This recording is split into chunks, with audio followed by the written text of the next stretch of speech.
નવસારી શહેર નજીકથી વહેતા પૂર્ણા નદીની સપાટી 17 ફૂટ પર પહોંચી છે। ડાંગ જિલ્લાના સુબીર, તાપી, ડોલવણ, વાલોડમાં વરસાદ પડતા સપાટી વધી છે તો ગઈકાલથી પડી રહેલા વરસાદના કારણે સપાટીમાં વધારો થયો છે। તો વરસાદી માહોલને પગલે 2 એસડીઆરએફની ટીમ પણ તૈનાત કરવામાં આવી છે। જિલ્લામાં 45 લોકોનું રેસ્ક્યુ પણ કરવામાં આવ્યું છે। કાવેરી નદી ભયજનક સપાટી વટાવતા બિલીમોરા શહેરમાં પૂરની સ્થિતિ। 19 ફૂટ ભયજનક સપાટી વટાવીને નદી 20 ફૂટ પર પહોંચી છે। કાવેરી કાંઠાના 30 ગામોને પણ એલર્ટ કરવામાં આવ્યા।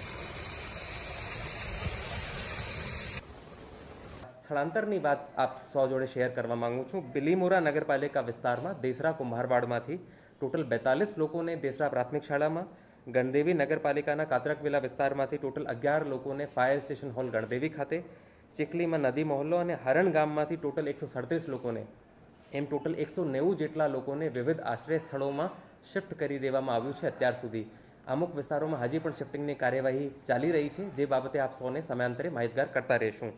હાલ જિલ્લામાં 2 એસડીઆરએફની ટીમ, એક નવસારી ઇટાલવા ખાતે અને બીજી બિલીમોરા ફાયર સ્ટેશન ખાતે સ્ટેશન કરી દેવામાં આવી છે, સ્ટેન્ડ બાયમાં છે। કોઈ પણ આપાતકાલીન પરિસ્થિતિને પહોંચી વળવા માટે બંને એસડીઆરએફની ટીમો જિલ્લામાં પોઇન્ટ કરી દેવામાં આવી છે।